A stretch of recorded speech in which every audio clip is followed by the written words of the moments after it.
কে তোমরা?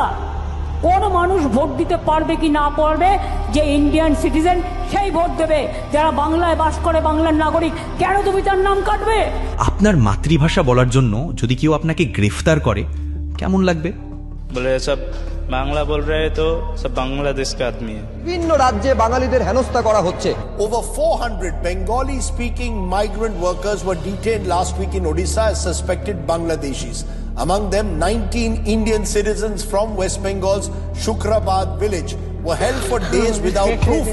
Now, sources in the Bangladesh government say that India has illegally pushed over 1,000 people into their country. আমাদের দেশেই রাজস্থান, উড়িষ্যা, দিল্লি এই জায়গাগুলোর বুকে বাংলা ভাষায় কথা বললেই লোকজনকে বাংলাদেশি তকমা দিয়ে ধরপকড় চলছে। তাদের আইডি কার্ড আছে, ভোটার আইডি আছে, আধার আছে, তবু কাগজপত্র দেখেও কেউ শুনছে না। লোকজনকে ডিটেনশন সেন্টারে নেওয়া হচ্ছে, কেউ কেউ ডিপোর্টও হয়ে গেছে। এই অন্যায়ের বিরুদ্ধে মুখ খুলেছেন মুখ্যমন্ত্রী মমতা বন্দ্যোপাধ্যায়। তিনি সরাসরি বলেছেন, আমি এখন ঠিক করেছি আমি বাংলায় বেশি করে কথা বলবো। ক্ষমতা থাকলে আমাকে ডিটেনশন ক্যাম্পে আগে রাখো, বাংলা ভাষায় কথা বলার লোকেদের আগে। শত শত মানুষকে নিজের দেশেই বহিরাগত বলে চালানো হয়েছে শুধুমাত্র ভাষার কারণে।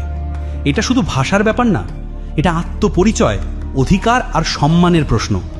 তাই আমরা সবাই মিলে আজকে একটা কথা বলি, মাতৃভাষা নিয়ে কাউকে যেন আর কখনো ভয় পেতে না হয়।